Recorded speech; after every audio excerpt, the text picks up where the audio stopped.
Hi everyone, today I want to show you how you can quickly create a shader setup with True Terrain where that allows you to paint in your custom materials that are currently not part of the True Terrain material library. So let's get to it. And as you already know by now, I'm taking you along the whole step. So we're starting with creating a terrain. I just love using height maps. So let's go with this one, rough cliffs. These are from my Heightmap Pack, and we just center it with Alt G, S200 to scale it up, Control A, apply the scale, and bring it back in the modifier. Then we're going to find a proper view. So what have we here? Something like this. So we've got some foreground, we've got this incline here, and eventually we can put in some water as well, but that's fine for now. Okay, so before we do anything else, let's head over to Vertex Paint. And what we're going to utilize is the RGB color palette. So what we're going to do is click on the white color here, and it's standard, it's on HSV as far as I know, so head over to RGB and just pick red. R1, everything else is 0. And you can just now paint the whole landscape, or you go over here and set the vertex color or hit Shift K. So that's what I'm doing right now. So we have two other colors, so let's get rid of red. So let's bring in green. You can paint wherever you want and how detailed and whatever. That is just our base setup. So let's take it like this, and the third color blue, let's make our cliffs blue, and bear with me, it'll be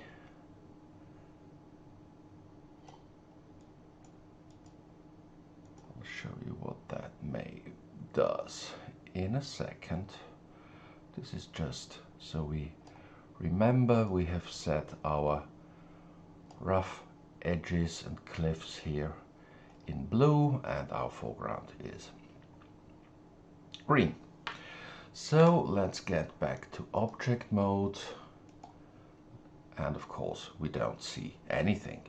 So what we're going to do is utilize True Terrain to its fullest and texture our landscape. And I have already prepared my own presets, so let's go with any of these, just drop it in. I've done a video on that. I think it was the last video on how to use True Assets to create your own True Terrain material library, but that's all already okay for me.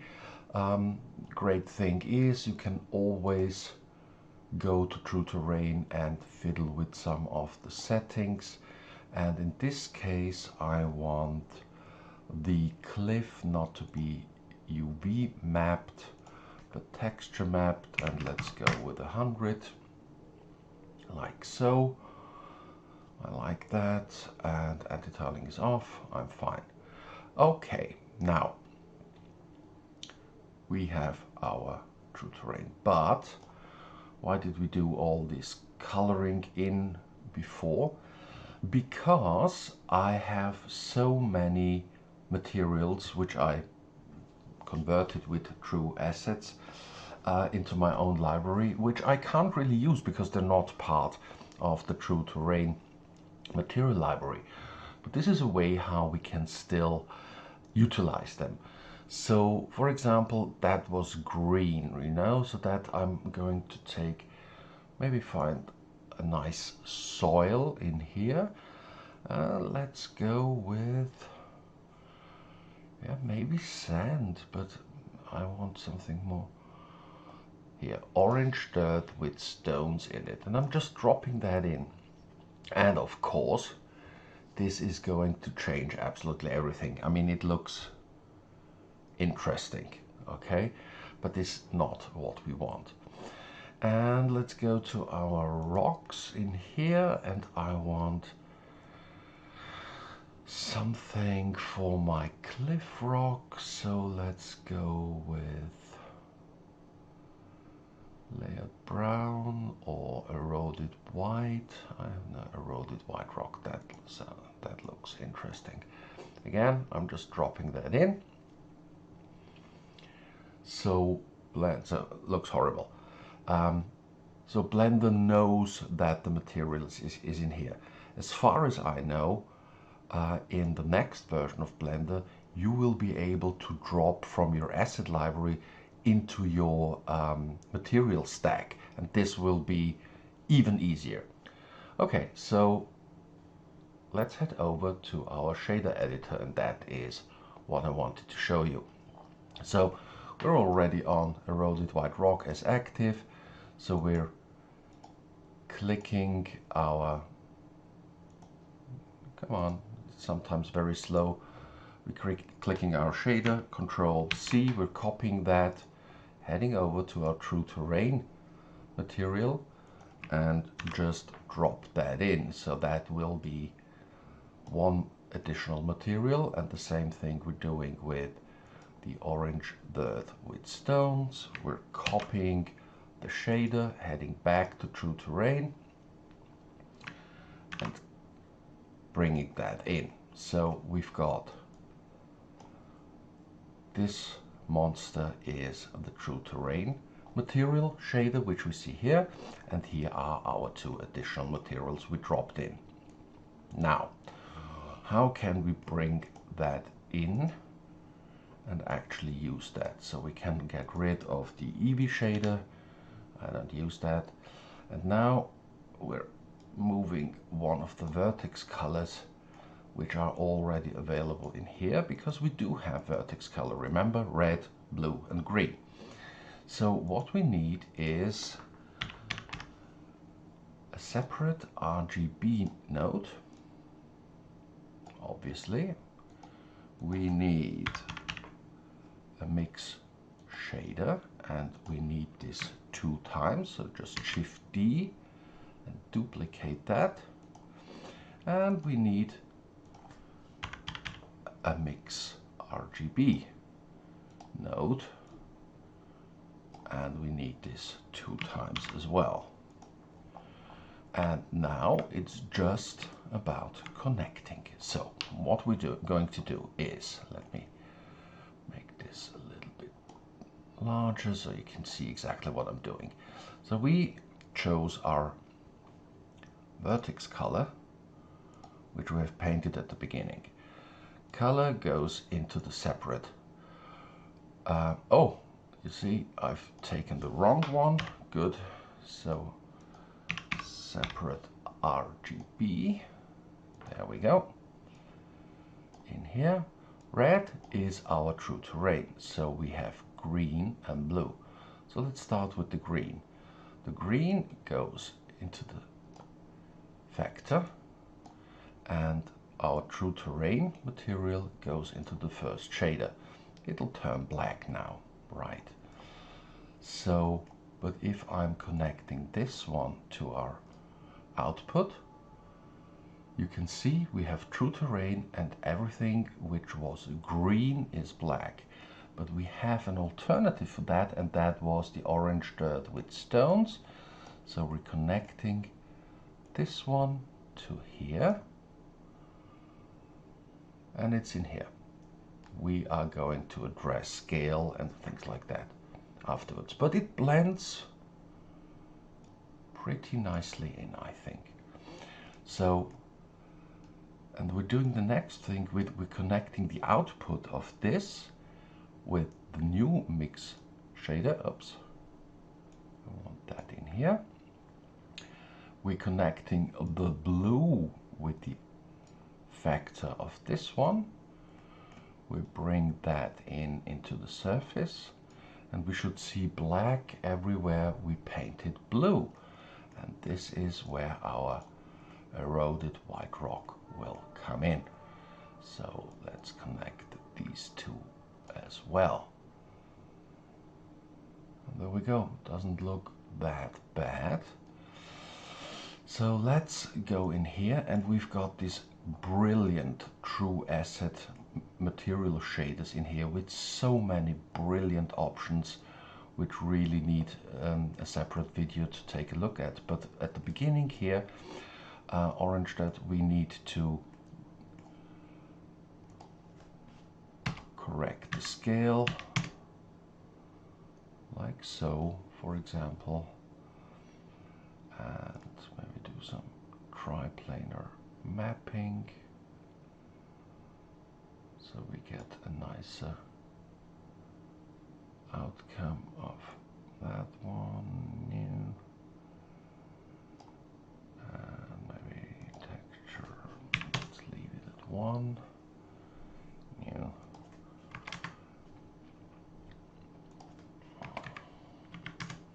That takes some fiddling, and I really don't like the way, so let's rotate the texture. Yeah, that looks better.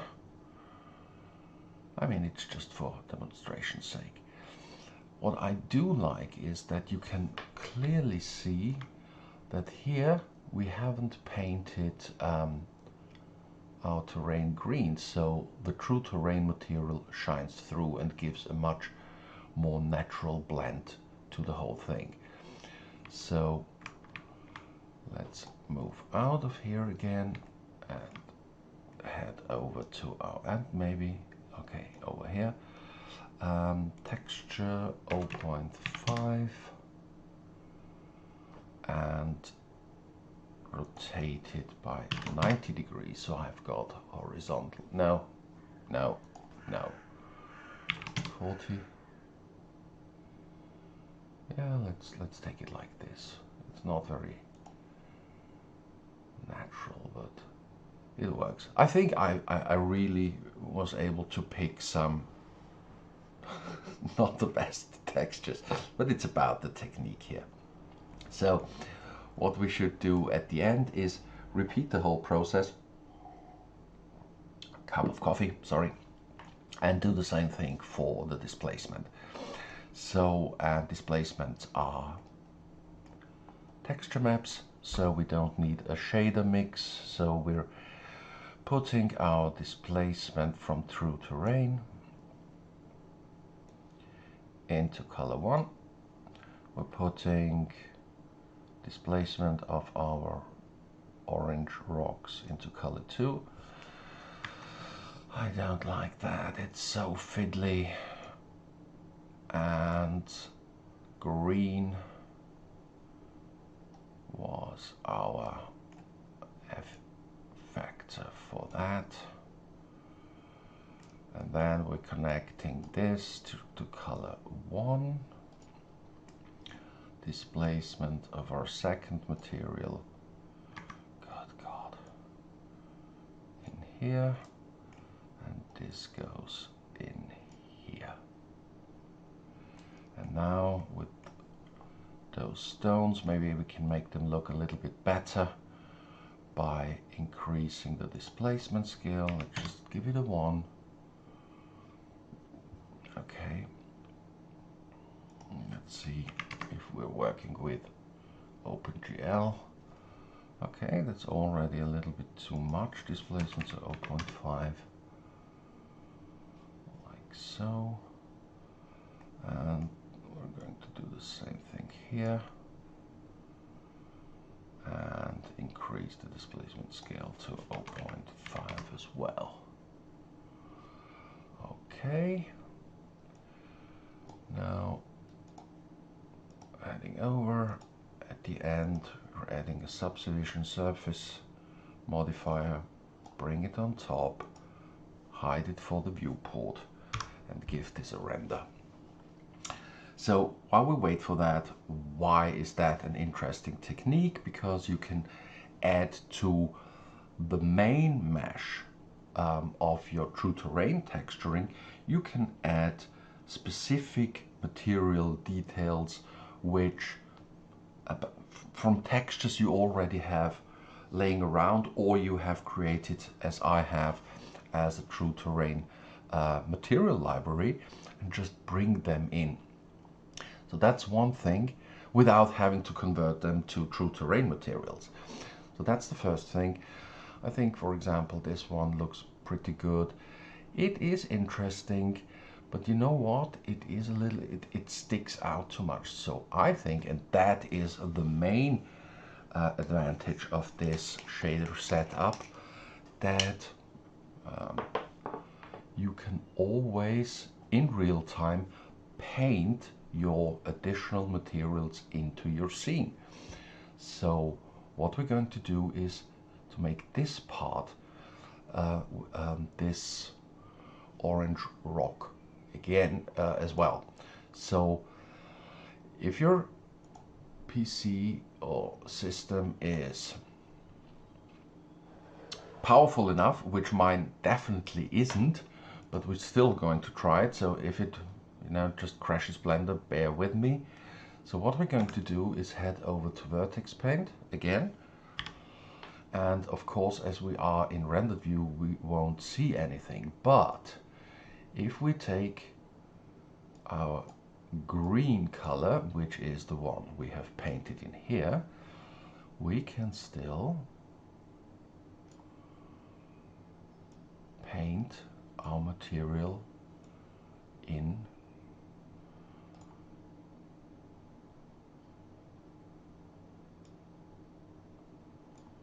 you can see how that works. So you've got, so that was too much and it's far too laggy.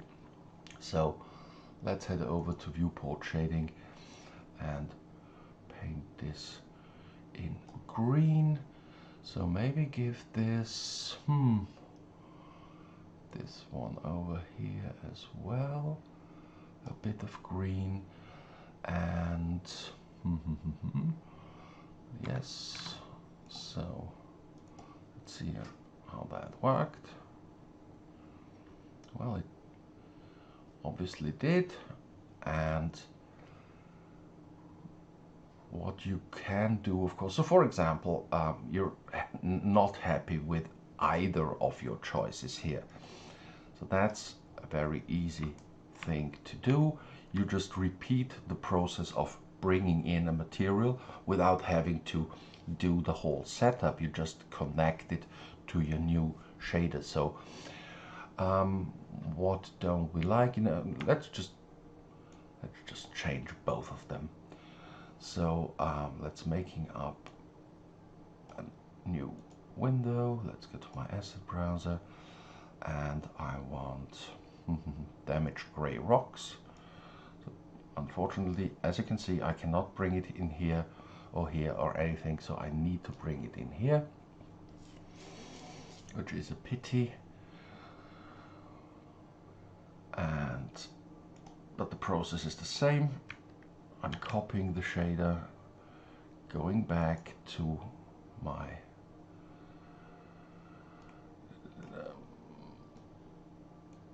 no. Okay, going back to my true terrain. Bring that one in, overlapped, and I want that instead of my eroded white rock. So I'm just, oops. So unfortunately I cannot disconnect that, so I'm going to cut it and bring that shader in here. And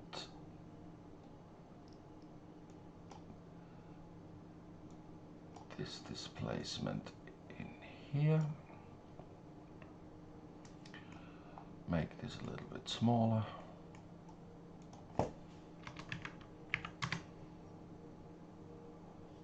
And rotate it a little bit, like 40. Yeah. And we can do the same thing with the ground. So let's find something in soil which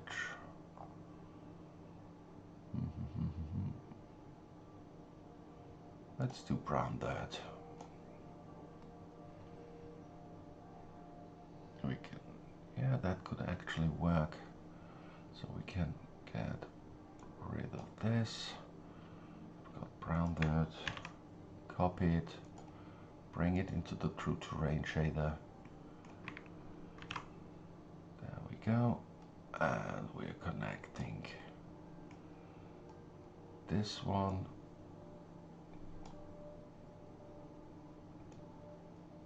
to here, and this one to here.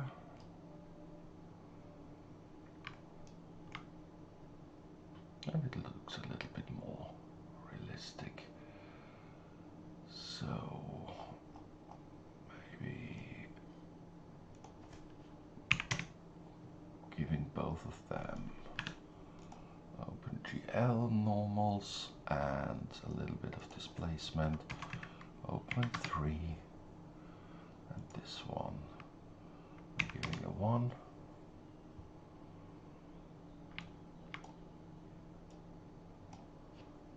That was our first attempt. Let's have a look at our second one. And this was totally unnecessary, just increases the length of the video, but I do like the approach and wanted to show you how you can utilize it yourself. So while we wait for the render to start or to finish, you can of course, you know, add water to it, clouds, HDRIs, whatever, and make this scene your own. But in the end, I think that is a very nice technique where you can use true terrain to its fullest and have your already or non-true terrain materials in your scene as well, and have the ability to very precisely paint the texture where you want it. So that was that. I probably leave you with, because I like that setup, I'm going to put some atmospherics and water in it and leave you with a finished scene at the end. See you at the next time, and hope you find this useful. Bye.